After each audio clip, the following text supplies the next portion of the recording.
Kali ini kita akan membahas perjalanan seorang legenda bulu tangkis Indonesia yang mampu mengharumkan nama bangsa di kancah dunia, namun mendapatkan perlakuan diskriminatif di negara yang dia bela. Di tahun 1983, di sebuah desa di Tasikmalaya yang sedang mengadakan lomba untuk memperingati HUT RI, kita diperkenalkan dengan gadis bernama Susi Susanti, putri dari mantan atlet Trisat Haditono dan Purwo Banuwati. Saat itu, ibunya mendaftarkan Susi untuk mengikuti lomba balet.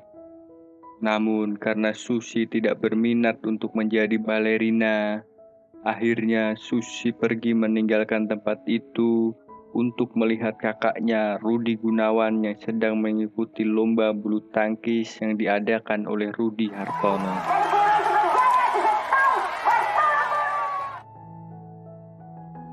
Namun sayang, sang kakak kalah di pertandingan itu. Udin, lawan dari kakaknya itu, lantas merasa lebih hebat dan mengejek kakak dan ayah Susi. Kenapa pana atlet, tapi mainnya butut, gara naon. Tak terima dengan ejekan itu, Susi lantas menantang si Udin untuk melawannya dengan taruhan raket hadiah dari lomba itu. Anak nano atlet aya 2, nyahote. Hayu lawan urang, taruhanna raket eta. Wanita maneh? Dan jika Susi kalah, dia akan memberikan bakpao buatan ibunya gratis 1 gerobak. Mana main naon? Bawa hiji gerobak. Saat akan memulai pertandingan, tiba-tiba Ibu Susi datang untuk mengajak Susi kembali ke perlombaan balet. Melihat Susi diajak ibunya ke perlombaan balet, Udin kembali mengejek Susi. Arwejuk, bapaknya sarangan. Bapau indung mana mah, tengenah. Namun karena ejekan itu, ibunya pun langsung berubah pikiran dan memperbolehkan Susi untuk bermain. Dan Susi pun dapat mengalahkan Udin dengan sangat mudah.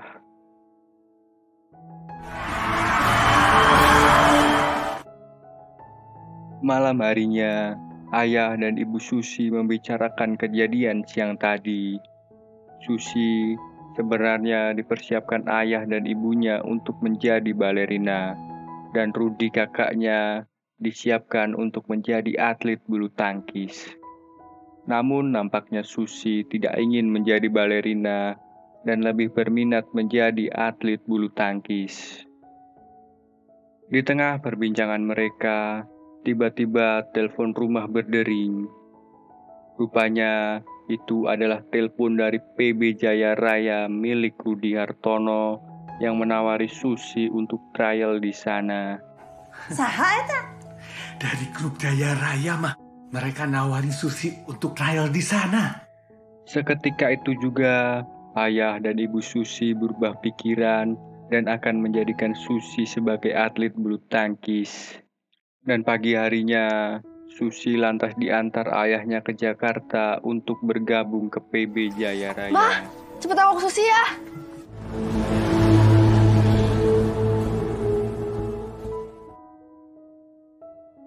Berpindah ke kantor legend Tri Sutrisno yang saat itu dipercaya presiden untuk menjadi ketua PBSI.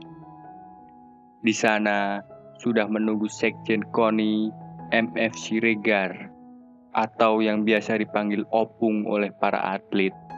Opung menunggu legend Tri guna membahas perkembangan bulu tangkis Indonesia. Saat itu, Jenderal menanyakan kenapa Cina yang baru setahun bergabung federasi bisa menaklukkan Indonesia yang sudah memiliki banyak prestasi sedari dulu. Belum setahun, Cina jadi anggota Federasi Badminton, kita sudah takluk. Opung menjelaskan jika Cina menggunakan jasa para pelatih Indonesia yang merupakan mantan juara di tahun 60-an yang tak bisa pulang ke Indonesia dan terpaksa menjadi warga negara Cina. Jenderal lantas meminta MF Siregar untuk memulangkan mereka ke Indonesia dengan janji mereka akan dijadikan warga negara Indonesia. Kalau gitu lekas, laksanakan. Maaf. Kembali ke PB Jaya Raya, saat itu Susi diminta untuk berlatih pukulan baseline dan temannya yang lain melakukan latihan rally. Susi?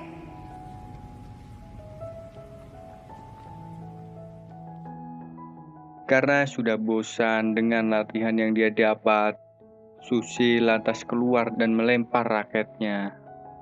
Di luar, ayahnya yang melihat Susi murung lantas menyemangati Susi dan meminta Susi berjanji agar menjadi atlet bulu tangkis pertama Indonesia yang menjadi juara di Olimpiade. Jangan asal janji kamu, janji itu utang. Coba lagi. Esok harinya, Susi kembali diminta untuk berlatih pukulan baseline. Sekarang sebelah sini ya.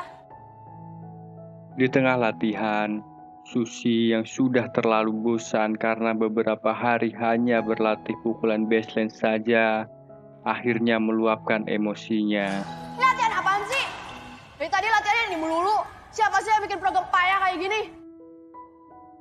Rudi Hartono yang saat itu sedang ada di sana, lantas menghampiri Susi dan meminta Susi untuk menemuinya esok jam 5 pagi di depan asramanya. Besok pagi, jam 5 ketemu saya depan asramamu, oke? Saat bertemu Susi, Rudi hanya menasehatinya untuk bisa mengalahkan dirinya sendiri dan mengendalikan emosinya. Kalau kamu sudah bisa kendalikan emosimu dan mentalmu, kamu bisa kendalikan permainanmu. Setelah mendengar nasihat dari Rudi Hartono, Susi menjadi lebih bersemangat untuk berlatih. Hingga setelah beberapa tahun berlatih di PB Jaya, Susi bisa memenangkan 3 medali sekaligus di Junior World Champion. Dan 3 medali emas sekaligus diraih oleh Susi Susanti. Berkat prestasinya itu, Susi lantas dipanggil untuk bergabung ke Platnas. Di tempat lain, Opung berhasil memulangkan Liang Xiuxia atau biasa dipanggil Cisya dan Tang Xianhu atau Fuad Nur Hadi.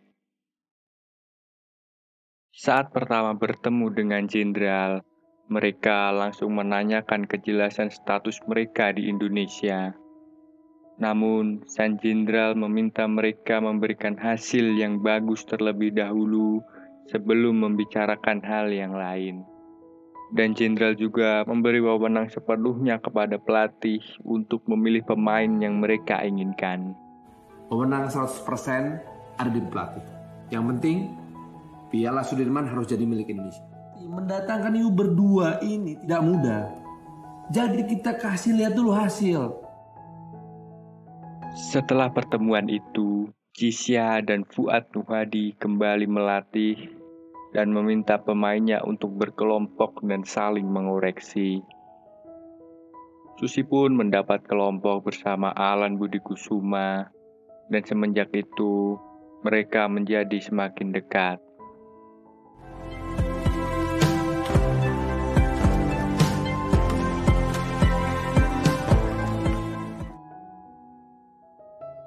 Tiba waktu Sudirman Cup dimulai. Saat itu, Indonesia tertinggal 2-0 dari Korea. Dan Susi pun diturunkan di pertandingan ketiga dengan harapan dapat memperpanjang nafas Indonesia di Sudirman Cup. Di awal pertandingan, Susi terlihat sangat kesusahan untuk melawan Yong-suk. Namun, di tengah babak kedua, Cisya berteriak All England 7-4 dan mengingatkan Susi kepada kemenangan Rudi Hartono yang awalnya kesusahan seperti Susi. All England 7-4! Di babak ketiga, Susi bermain semakin agresif setelah melihat mental sang lawan menurun karena ditampar oleh pelatihnya. Susi pun akhirnya bisa memenangkan pertandingan itu dan disusul 2 kemenangan berikutnya dari Indonesia yang membuat Indonesia bisa membawa pulang Piala Sudirman Cup ke Indonesia. Yang berhasil menjadi juara di Sudirman Cup tahun ini, saya Frans Wilatu melaporkan. Setelah memenangkan Piala Sudirman, kemenangan tim Indonesia berlanjut ke beberapa kejuaraan internasional lainnya.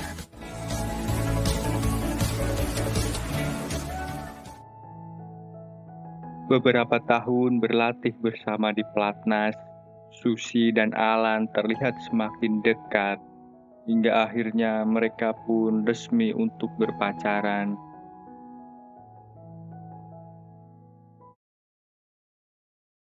Namun, semenjak mereka berpacaran, prestasi Alan sedikit menurun di beberapa kompetisi dan membuat pecinta bulu tangkis Indonesia mempertanyakan langkah PBSI dalam menyikapi atlet yang performanya menurun menjelang Olimpiade Barcelona. Untuk mempersiapkan atletnya menghadapi Olimpiade, PBSI lantas mengirim Alan dan Sarwenda untuk berangkat ke Barcelona terlebih dahulu untuk melakoni laga uji coba dan agar mereka bisa lebih fokus untuk Olimpiade Barcelona. Sebelum berangkat ke Barcelona, Susi menyempatkan untuk pulang ke rumahnya. Saat itu, ibunya membicarakan tentang kedekatannya dengan Alan. Sementara sang ayah membiarkan Susi memilih pasangannya sendiri, namun dengan satu syarat, harus sama-sama memenangkan emas di Olimpiade. Yang penting cocok sama Susi dan sama-sama bisa dapat emas di Olimpiade. Tiba di saat Olimpiade dimulai, Susi berhasil melaju ke final dan kembali bertemu atlet dari Korea, Yongsuk. Sebelum laga final itu dimulai, Susi menelpon ayahnya untuk meminta dukungan. Di pertandingan final, dengan mental juara, Susi bisa mengalahkan Yongsuk dengan skor akhir 2-1.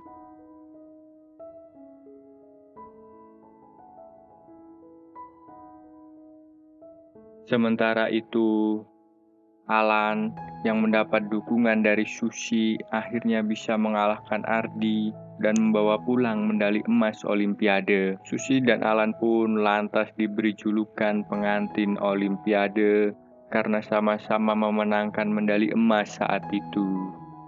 Walah, ada pengantin Olimpiade toh ya? Cie. Di rumah, kakak Susi mengutarakan keinginannya untuk pindah menjadi warga negara Malaysia karena di Indonesia, keturunan Tionghoa susah sekali untuk diakui menjadi warga negara. Tentu Susi tidak setuju dengan keinginan kakaknya itu. Aku mikir gitu kan selama ini negara urus kita. Urus naon? Tidak berbeda dengan Susi, Cisya dan Fuad Nurhadi juga belum resmi menjadi warga negara Indonesia. Padahal mereka dipanggil pulang ke Indonesia dengan janji akan dijadikan warga negara Indonesia. Maafkan saya.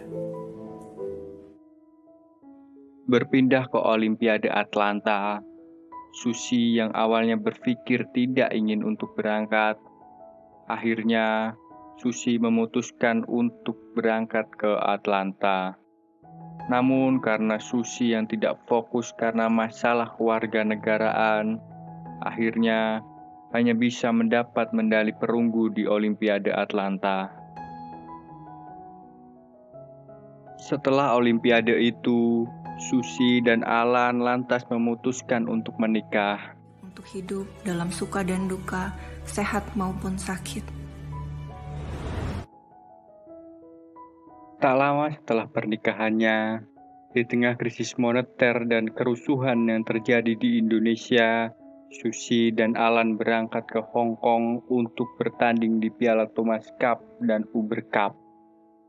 Mendengar kabar yang terjadi di Indonesia, para atlet yang ada di Hong Kong yang mayoritas keturunan dari Tionghoa berpikir untuk tidak bertanding membela Indonesia. Negara yang mereka bela, namun mereka tidak dibela oleh negaranya sendiri.